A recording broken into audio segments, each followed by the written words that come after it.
This is Becoming Undone. I'm 13 years old, 14 years old, and Coach Mayo was saying to me, son, you can change your life. Yeah. If you do this and do that and do this and get the discipline, and I can tell you, once I went through the discipline of Skyline High School and Coach Mayo, everything else was easy.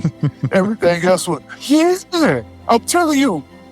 Yo, this is Larry Johnson, Sam Dallas, Dixon Circle, Turbo, Texas, and I am undone.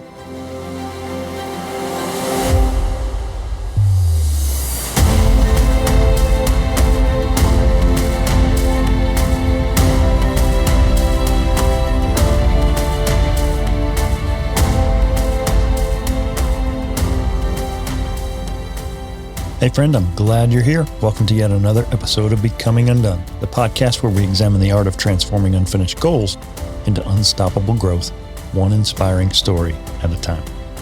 I'm Toby Brooks, speaker and author, professor, and forever student. I've spent much of the last 2 decades working as an athletic trainer, strength coach, professor in the professional, collegiate, and high school sports settings. And over the years, I've grown more and more fascinated with what sets high achievers apart and how failures that suck in the moment can be exactly the push we needed to propel us on our path to success. Every week on Becoming Undone, I invite new guests to examine how high achievers can transform from falling apart to falling into place. I'd like to emphasize this show is entirely separate from my job as a professor, but it's my attempt to apply what I've learned and what I'm learning and to share with others about the mindsets of high achievers. You know, for the past 2 months or so, I've turned my came of age in the 90s attention to one of my all-time favorite athletes, Larry Johnson. I'm hoping you've been around and have shared in the enduring story of how Larry overcame setbacks and adversity to become one of the most recognizable players in the game, an unmistakable 90s superstar. If you haven't, this is my loving nudge for you to go all the way back to episode 92 and see how it all started. After incredible conversations with everyone from Larry's agent, George Bass, to his equipment manager at UNLV, Larry Chin, and just about every point in between, it's been a remarkable journey for me, and I hope it has been for you too. When I started this project way back in June, in my wildest dreams, it would conclude with a personal interview with LJ himself. And I'm proud to say that's exactly what we've been able to do together. Right up front, I will have you know, I had way more questions to ask, but I didn't want to fanboy too hard, and I wanted to be respectful of LJ's time. That said, I hope you'll enjoy my conversation with Larry Johnson in episode 100, Dear Mama. Friends, I'm incredibly excited to welcome today's guest, NBA legend, former number 1 overall draft pick, key figure in 90s basketball history, Larry Johnson. Specifically for me, you were the athlete and the person that I aspired to be growing up. And after 8 episodes talking about you, it's an absolute honor to welcome the one and only Larry Johnson to the show. Larry, thanks for joining me today. Toby, thank you, man. It's a pleasure to be here. We're talking about Dallas, Texas basketball. We're talking about Coach Mayo, and I'm honored to be here. Well, it's tremendous. It's really been a thrill for me to kind of go through your story and to connect with such incredible people and just folks from your past. Coach Mayo notwithstanding, Coach Helms. I mean, there have been a ton. Let's start with your story. I've spent several episodes examining your path to success, and in particular, a theme that's emerged was your mom, Dorotha. How would you describe your upbringing, and what impact do you think it had on your professional path? Well, the upbringing that it had on my success was everything, because Toby, we just met, we just not talking. I've never knew my father. Toby, just a quick question to you. Yeah. You know your mother and father? I do. So I grew up in Dallas, Texas, and we talking there, we talking like 70s. We talking like I was born and raised in South Dallas, Dixon Circle, Turbo, Texas, but born in Parkland Hospital, and I've never met my father, Toby. I never met my father. So we only talking about Dorotha Johnson. And here's a young black woman who raised this black guy. And she just passed me along to Coach JD Mayo. And I know you have interviewed him before. Mm-hmm. So my upbringing and the coming up, it was awesome. Because I never knew we was poor. I never knew, we was going from paycheck to paycheck. All I knew was there was food on the table. Yeah. Well, no doubt she left an impact in talking with Coach Mayo, Coach Helms, your agent, even Roger Morningstar with Converse. Every person talked about, wow. He talked about the influence that your mom had. And I think it's clear that she certainly left a legacy. I'd say part of, for me, the appeal of your story, I was in high school when you were with the Hornets and UNLV, that kind of thing. And I didn't grow up rich by any means, ended up at a junior college myself, first generation college student. And you initially committed to SMU coming out of high school, and that door closed. How do you think that season of your life, going to Odessa and spending 2 years in JUCO with Coach Helms, helped shape you as a player and as a person?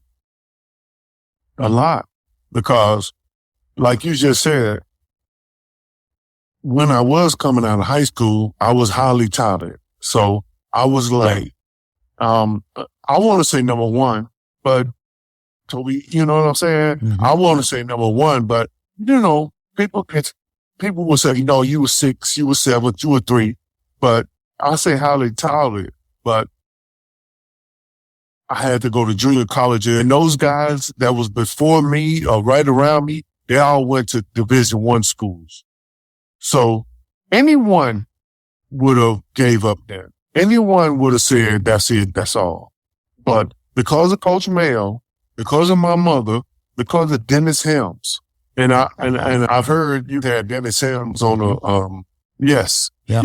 Because of that, man, because of the guy, look, my whole career is because of the people that I've met. Mm-hmm. And it started with JD Mayo. It really started with, Ed Wesley. Ed Wesley was my junior high school coach. And the reason I say it started with Ed Wesley, Toby, because he was my junior high school coach. But once I got to high school with Coach Mayo, Ed Wesley came to Skyline. He came with me. So I didn't know none of this. I didn't know what it was about.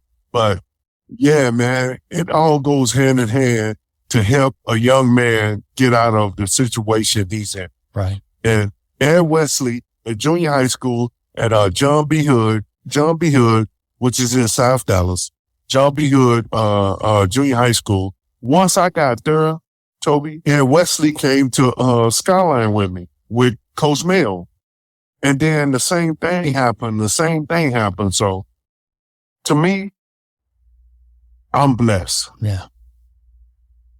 It's incredible. I think one thing that has come out in this docuseries is you're humble for sure, but you were the player of the year in high school. You were the player of the year 2 years in a row in JUCO, player of the year 2 years in a row in NCAA.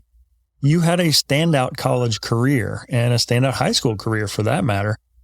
What were your wildest dreams coming up? And meeting with Coach Mayo might have changed that, but who did LJ expect to become once you made that jump? Toby, I think it was Coach Mayo, because you said, who my wildest dream? Man, when I started playing ball and being from South Dallas, when I started playing ball, yes, I was a football player. First of all, Toby, I got a question for you. Yeah. Are you from Texas? I'm going to jump in right here. If you followed along, I've told one story after another for the past 8 episodes about how Larry was the coolest guy I'd ever seen in my life. Heck, I had senior pictures made in a cheap replica Charlotte number 2 jersey. So when I finally get him on and I finally get a chance to interview him, he comes right out of the gate and starts asking me questions. Less than 10 minutes in, he does it again. This isn't just some lame interview with a no-name podcaster that he got guilted into by a friend or an agent. He's genuinely interested in having a conversation with me. So forgive my lack of journalistic integrity for just a moment if I gush about how my high school hero is better than yours could ever dream of being. That is, of course, unless you also rock the teal number 2 yourself. I'm not originally from Texas. I've lived here for 15 years, but I certainly understand that football is king in the Lone Star State. Yeah, that was my question. Football is king in Texas. So being from Texas, like myself, it was all about football. So I thought I was going to be a football player than a basketball player. But then I kept growing and kept growing and kept growing. And being a young man who's never met his father. Because my mother was 5'9", 5'9", 5'8", which, I guess that's tall considered from a woman. But I guess my father was a little bit taller because I grew to 6'6". Mm-hmm. So I was always a football guy being from Texas. But, they started hitting. I was a quarterback. They started hitting hard when I got to high school. Yeah. I heard you on Rex Chapman's show where you said maybe you took a sack and went straight to the gym. Yeah, okay, I'm going straight to the gym. I'm done with it. Because I was pretty good, and I knew I was taller. And I was pretty good in basketball, and I was pretty good as quarterback. Yeah. But that sack, no, I don't need to go through that. I don't need to go through it. So I went straight to the basketball court. Right. And once I did that and met Coach Mayo, that changed my life. And Coach Mayo, who talking to a young black guy who's never met his father, Coach Mayo was saying, son, this is my, I'm 13 years old, 14 years old. And Coach Mayo was saying to me, son, you can change your life. Yeah. If you do this and do that and do this and get the discipline, and I can tell you, once I went through the discipline of Scholar in high school and Coach Mayo, everything else was easy.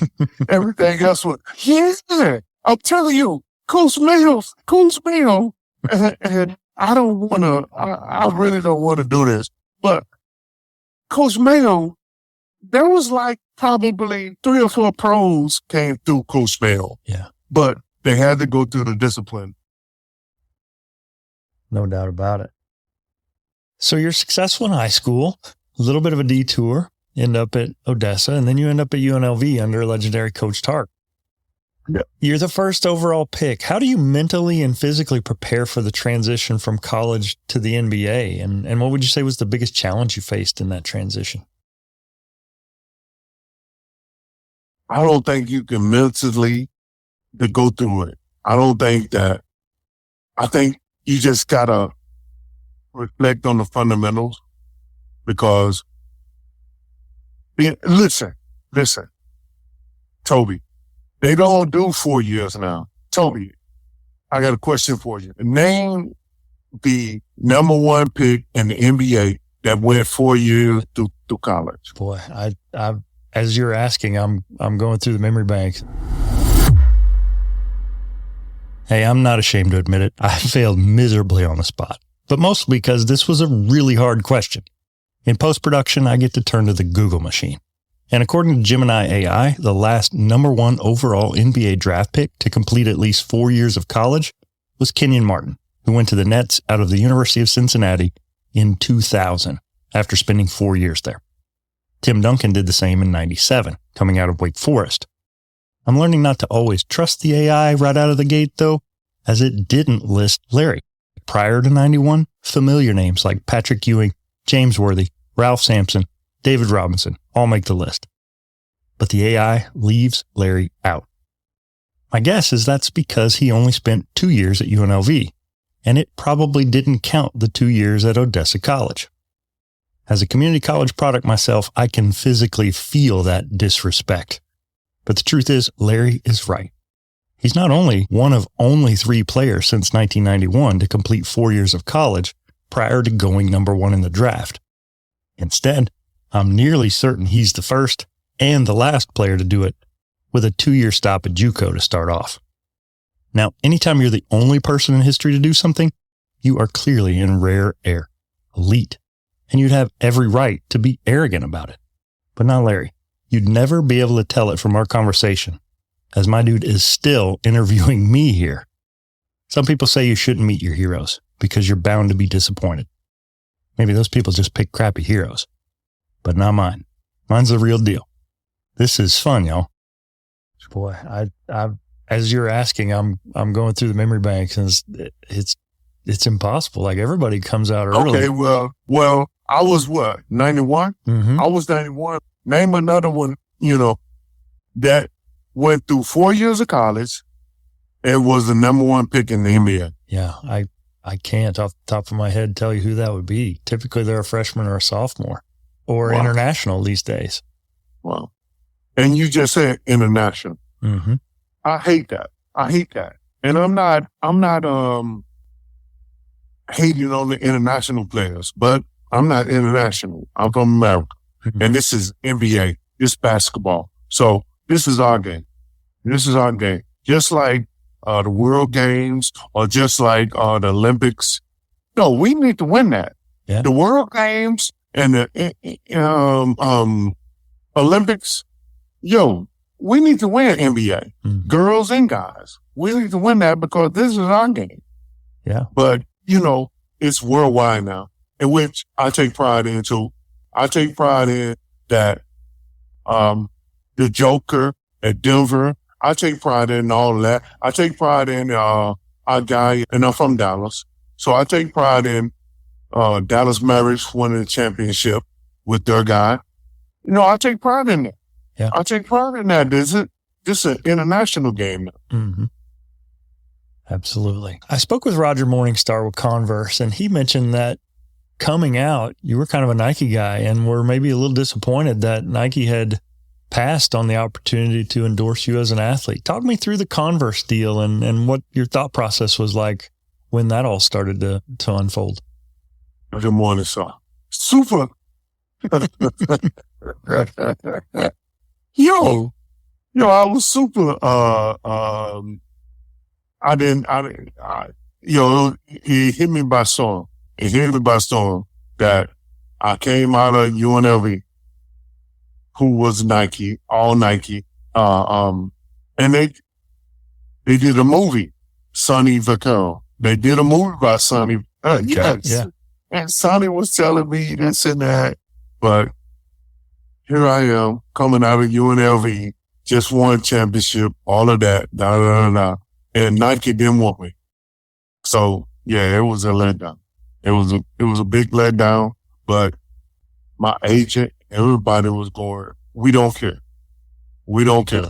And here come Roger Morningstar. Roger Morningstar was going, look, Nike told me when I was drafted number one and people were drafted up under me, I'm telling you, Toby, I'm talking to my agent. I'm talking to George Bass. I'm talking to my agent and I'm going, yo, where's my contract? Where's my contract? Where's my shoe contract? Because everybody that was up under me, and Toby, they can go, you can go look at this. I thought it was me, Billy Owens, and then Dikembe and Steve Smith and all those guys. I thought that was who were under me. But you can go look at that. But what I'm saying to you is, they all got contracts before me. They all got shoe contracts before me. Yeah. Billy got a contract before me. Dikembe, they all got shoe contracts before me. And I'm going, yo, what my shoe contract is? And Nike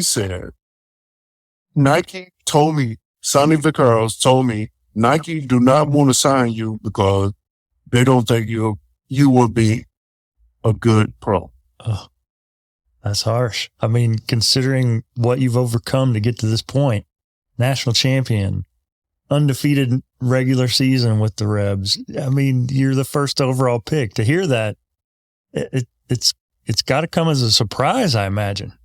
Yes. Go ahead. Yes. Yeah. Well, the cool part about this is, and again, this is why this aligns with my show, is because a lot of times life will deal us setbacks or things we wouldn't have picked. All those players you mentioned with shoe deals, nobody's talking about their alter ego or persona or the ad campaign that was built around them, Nike or not. Whereas today, we still talk about Grandmama. So your persona became this iconic 90s thing. What did that character mean to you, and how do you think it might have influenced you moving forward? Nice. Big ups to Converse to do what they did. Big ups to Converse, and I gotta say this, big ups to my agent I signed with at that time, and agent promotion to do that, to sign with Converse. But, you know, the agent and whoever I had at that time, you know, it was great to go to Converse because Nike told me to my face. Like, they told me to my face. They told me to my face that they didn't want to sign me because they didn't think I would be a great, I would be a good pro. So, yeah, man. And for Converse to come in there with a ad about Grandmama, which I didn't want. I was a basketball player. So there's no basketball player that want to put on a dress and a wig. You're right. You won a national championship in college. You was a player a year in college. So you don't want to put on, you don't want to do that. A gig. Look, that was a gig. Mm-hmm. You don't want to do that. Yeah. But I did it because it was fun. And my mom, who was alive at that time, was saying, "Oh, that's cool. Don't worry about it." Yeah, she said that. She said, "That's cool. Don't worry about it." So I did it. Yeah. Well, I think it certainly contributed to your legend. I remember the cover of Slam magazine, the very first issue. You're front and center there. I remember watching NBA Inside Stuff. You're all over that. Talked with Harold Kaufman with the Hornets on the very first episode. And he talked about what a kind of cool congruence this was where, you know, Charlotte's a new team, new market, new colors. You're kind of this new explosive athlete on the scene, and just how magical those first few seasons in Charlotte were. What do you remember about that time? Well, what you just said, it was magical at that time because Charlotte, before me, I think it was 2 years, before I got there. Mm-hmm. So you got Muggsy, you got Del Curry, you got, Kenny Gattison. You had some guys who had great college careers and people knew about them before I got there. Rex Chapman, who had a great podcast. I don't want to Rex podcast, but Rex Chapman, who had a great podcast. Kendall Gill was there before, and Kendall Gill was like the biggest or the highest, draft they had. Mm-hmm. Kendall before me. I don't know if they drafted Kendall third or fourth, but, Charlotte Hornets, who was a new franchise, was getting all these draft picks. So now here I come. Because we was considered the young guns. Mm-hmm. Toby, we was considered the young guns. Kendall Gill, Muggsy Bogues, Del Curry, Kenny Gattison. We was considered the young guns. So they was building. So once I got there, now it's time to compete. So I can remember that. I can remember JRE. Remember JRE from Carolina? Yeah, from North Carolina. And then they had some veterans to go with that. But you had all these young guns that's coming from great universities, basketball universities. JRE, myself, Muggsy, Kendall Gill, Del Curry, we coming from great basketball universities. So they was definitely building. So what I can remember is coming there and then also build it because it was the number one pick with me. Mm-hmm. It was the number one pick with me. All these other guys, like, I can't remember what it was, Toby, but they did some NBA, expansion draft. Yeah. Like, let these guys go. That's how Muggsy and Del got there. Mm-hmm. And Muggsy and Del call themselves the original. Well, one thing Harold pointed out was that this was an area that was rabid for college basketball, but had never had a pro franchise. So I think your point is, the fact that you all are coming from either blue blood programs or in the case of UNLV, programs that had had massive success. And so this was like a late 80s, early 90s collegiate all-star team playing at the NBA level. And, they filled the arena notoriously. Before Charlotte was massively successful, they were breaking attendance records and just kind of a rabid fan base there in Charlotte. I don't know if it was 3 or 4 years, do the back check, but the 3 or 4 years I was there, the Charlotte Hornets, the teal jacket, like, I do know it was my first 2 years. My first 2 years there, my jersey was the number one jersey seller in the NBA. Yeah. It had nothing to do with me. It had a little bit to do with me because I won Rookie of the Year. But, yeah. What'd you say? Toby? What'd you say? You're too modest because I have a senior picture somewhere with me in a number 2 Charlotte Hornets jersey because of who was in that jersey, not just because it was teal. For real, Toby? For real, I swear. My very first episode, I talk about that starter jacket of the early 90s and how, the most coveted of those is the purple and teal Hornets version of it. All right, bro.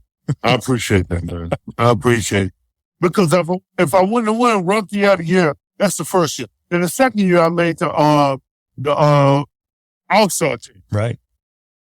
Yeah. Yep. But that teal jersey, because it was, and then the teal stripe uniform. Yeah. Yeah, man. It all goes hand in hand. Yep. It all goes hand in hand. Well, you sign what was then the richest contract in NBA history and are locked in. And just a couple years later, you're injured and you're on the chopping block. And notoriously, that back injury played a huge role in that. How did you cope with kind of the emotional, mental toll that injury took on you? And how did it shape your approach to life afterward? Well, it definitely saved a lot of life afterwards because I was traded. I got traded to New York. So, yeah, right, in fact. So it definitely traded life afterwards because now I am disfranchised with Charlotte Hornets, but you say, not anymore. Now you're going to New York. So, and we talk about it, Toby. We talk about it. That was the biggest contract at the time. It was $84 million for 12 years. So if we break down $84 million for 12 years, what is that? 7?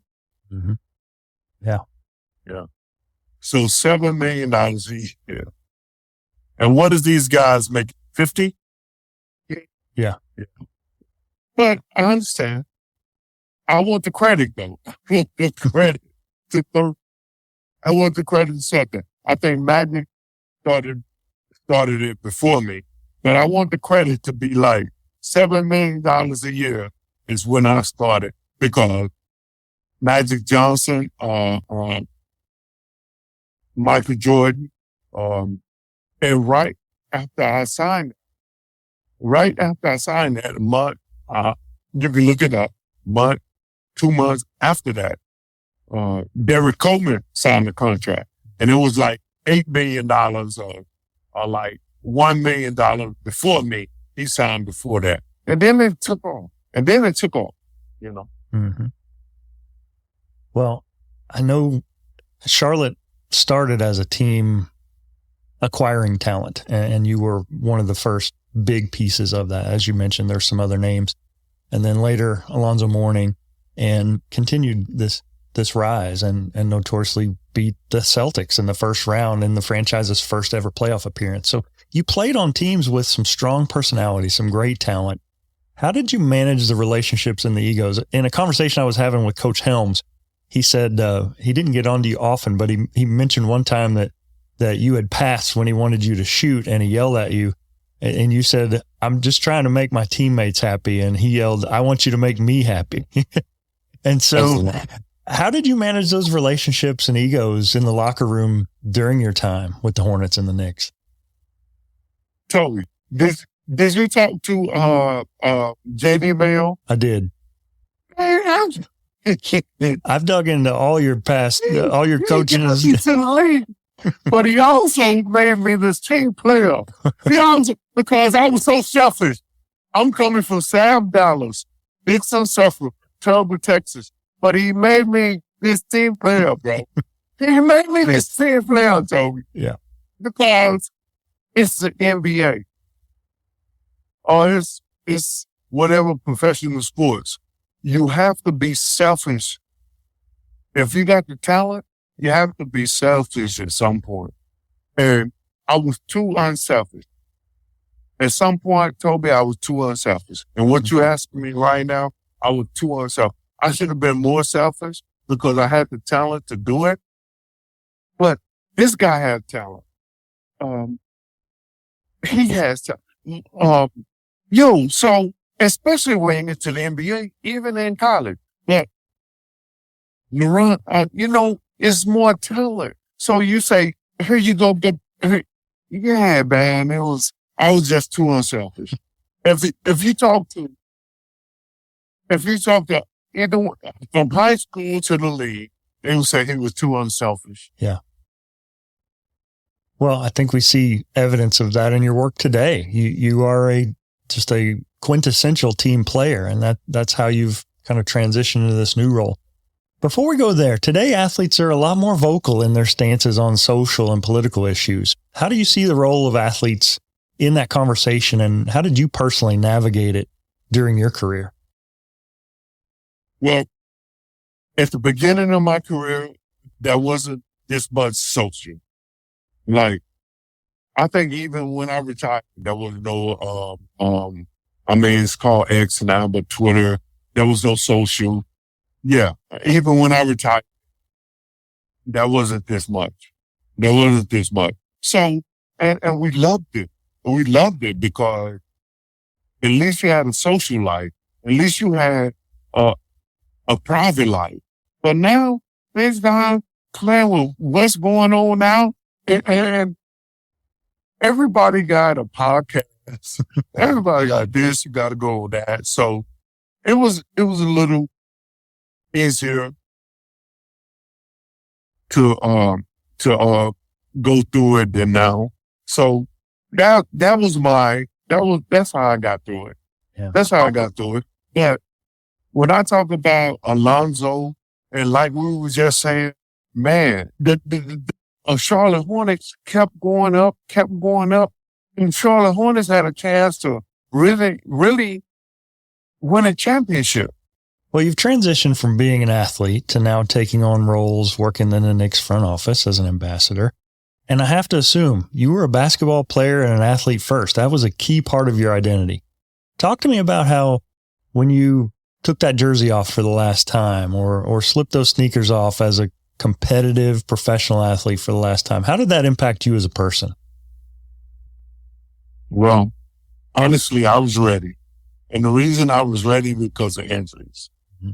So when I did do that, it wasn't like how many athletes, including Michael Jordan, who I believe the GOAT, who I believe the best basketball player. Preach. Yeah. I believe the best basketball player to ever play the game. I believe baseball player to ever game. But what he do? He retired, came back, retired, came back. Then he went to Washington and retired, came back. I was like, yo, what you doing? What are you're the best to ever do this, fam. But you would. So I said to myself, I'm not going to do that. But it was injuries with me. So when I did retire from the Knicks and I said, I'm not coming back, it was all because of injuries. So I wasn't going to do it, but I left it all out there. So if you leave it all out there and you know you can't be better than what you was the year before, there's no reason to coming back. Yeah. Yeah, that's a tough thing. And I've talked to Navy SEALs and former NFL players and folks of all different stripes.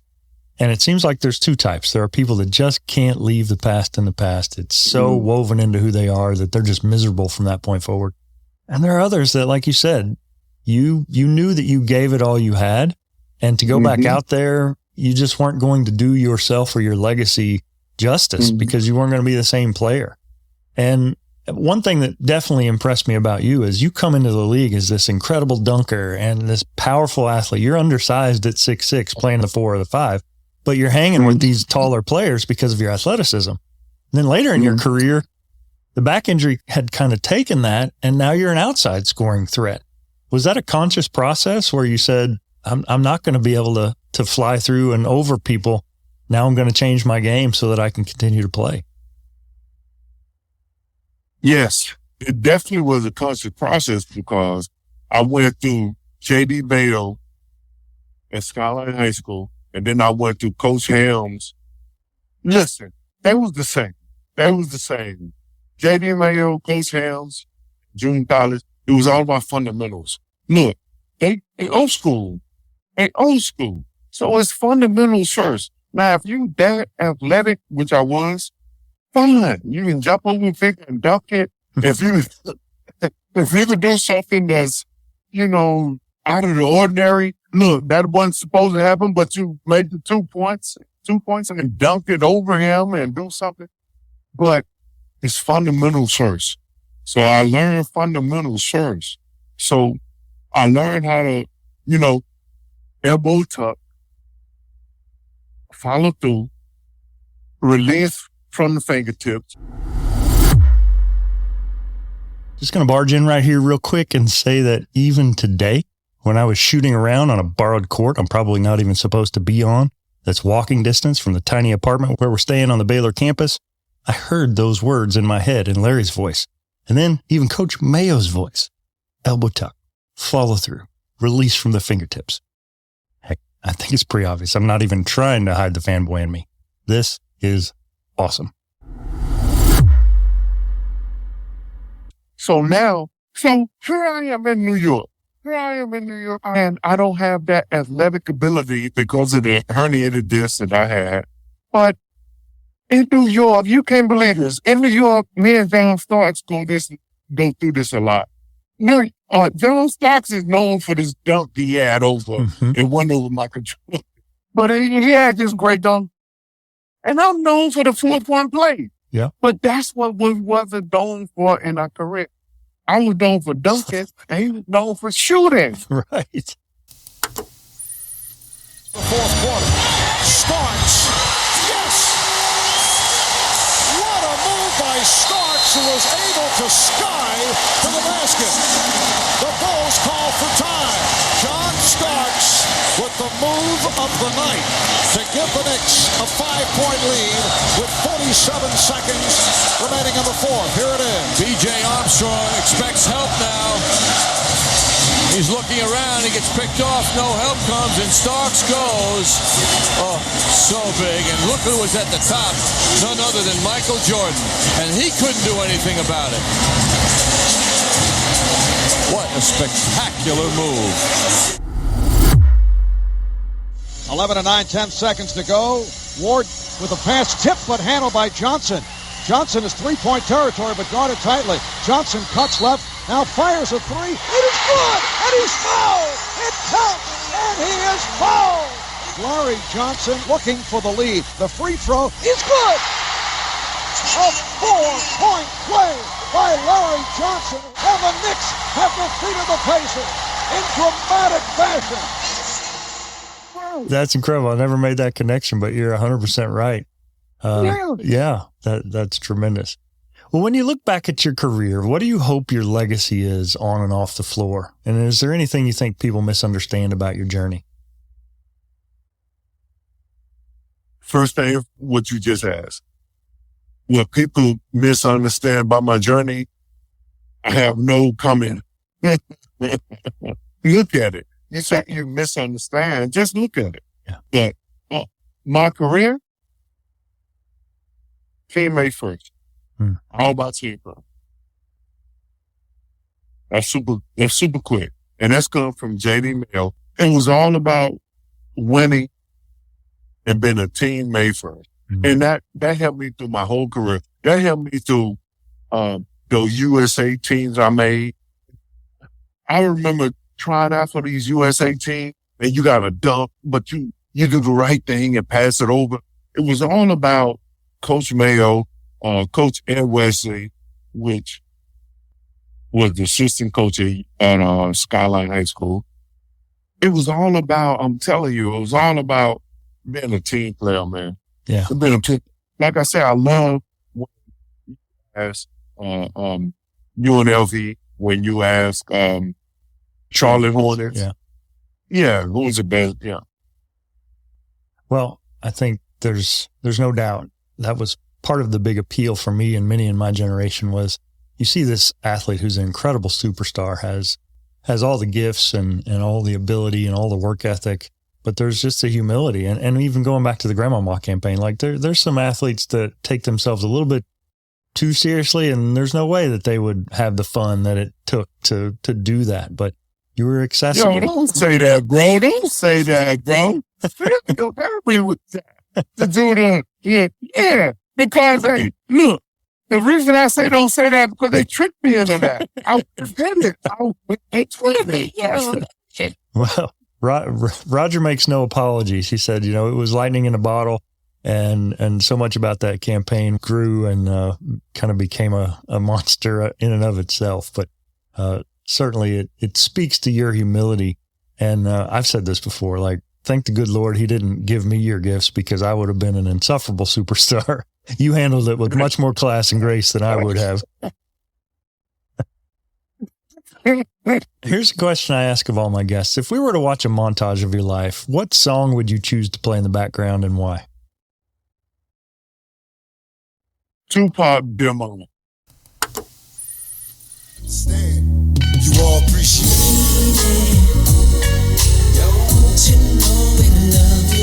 Dear Mama. You all appreciate it. Tell me more.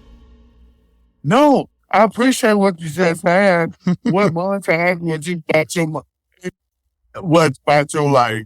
Man, it started with my mom, bro. It started with my mom. And I asked Coach Mayo, and you say you interviewed Coach. Did Coach Mayo say, "Here's my son, take care of him"? And I know he did. He did. That's his favorite. When he goes,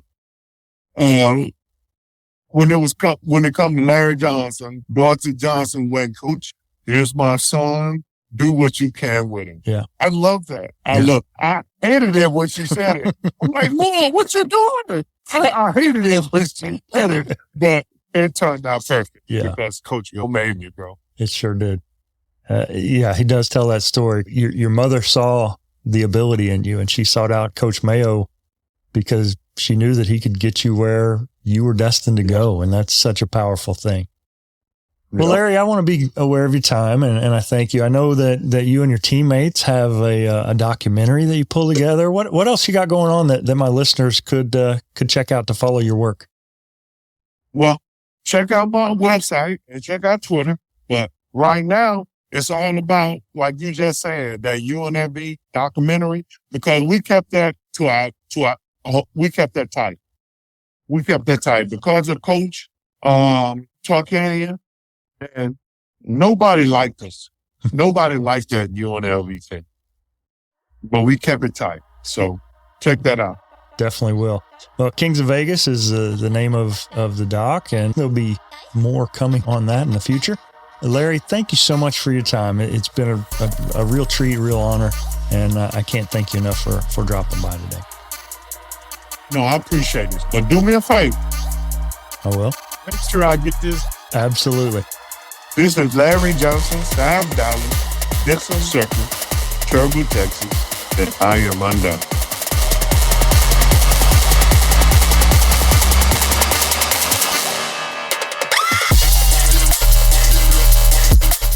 For Larry, it's been an incredible career working at the highest levels of basketball. And it's a career that continues to this day with his work as a player ambassador for the New York Knicks. I'm thankful to Larry for dropping in, and I hope you enjoyed our conversation. I should also point out I'm eternally grateful and thankful to George Bass. for coordinating the whole conversation. For more info on today's episode, be sure to check it out on the web. Simply go to undonepodcast.com/EP100. That's episode 100. Woohoo! To see the notes, links, and images related to today's guest, Larry Johnson. Also, be sure to check out all the episodes 92 through 100 in the Becoming Undone docuseries, The Making and Remaking of Larry Johnson. Y'all, this has been a heck of a journey, and I've enjoyed every minute of it. I'm going to take a couple weeks off to regroup and rest up a little bit, at least I think. The plan is to be back with you, returning for Thursday drops on October 10th.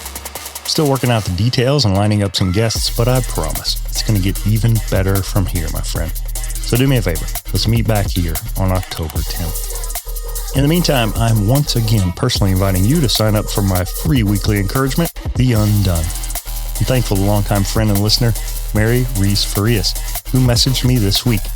I'll read part of her message here. Quote, I loved your message on purpose. I periodically lead my members through a goal-setting process, and the first thing we do is focus on uncovering purpose, then move into vision, goals, planning. What I found is that if we really examine our talents, our experiences, our desires, we will notice a thread going back. For me, I noticed that every role I've ever been in, whether it was in grade school, family, gymnastics, coaching, boss, employee, and now as a personal development guide, I've always led by example. I didn't ask anyone to do something that I didn't try or do in my own life. I didn't harp on them when they didn't do it themselves, but I continued to show up, doing the work I said I would do, getting the results I wanted, usually, to get. So I wanted to share with you what I've uncovered as my purpose now, after a quest of many years. I'm so happy and grateful now that I live in harmony with my God and the laws, leading by example. End quote. Mary's a former high-level gymnast who I met at the University of Arizona, and after her career in gymnastics and eventually gymnastics coaching, she's now a successful author and personal coach. You can connect with her on Facebook or Instagram. Just search for Mary Reese Farias. I'll drop the links in the show notes. If you'd like to contribute to the conversation, go to undonepodcast.ck.page and sign up. It's totally free and something I hope will bring you value as you become part of the Becoming Undone community. In other big news, I'm pretty stoked to share some other big happenings that are going on, but they aren't quite ready to be pulled out of the oven just yet. So when we meet back on October 10th, hopefully I'll be able to share them with you, so stay tuned. Becoming Undone is a Nitro Hype creative production written and produced by me, Toby Brooks. Tell a friend about the show and follow along on Facebook, Instagram, and LinkedIn at Becoming Undone Pod. And follow me at Toby J. Brooks on X, Instagram, and TikTok. Check out my link tree at linktr.ee/Toby J. Brooks. Listen, subscribe, and please leave me a review at Apple Podcasts, Spotify, iHeartRadio, or wherever you get your podcasts. It would help tremendously. Till next time, keep getting better.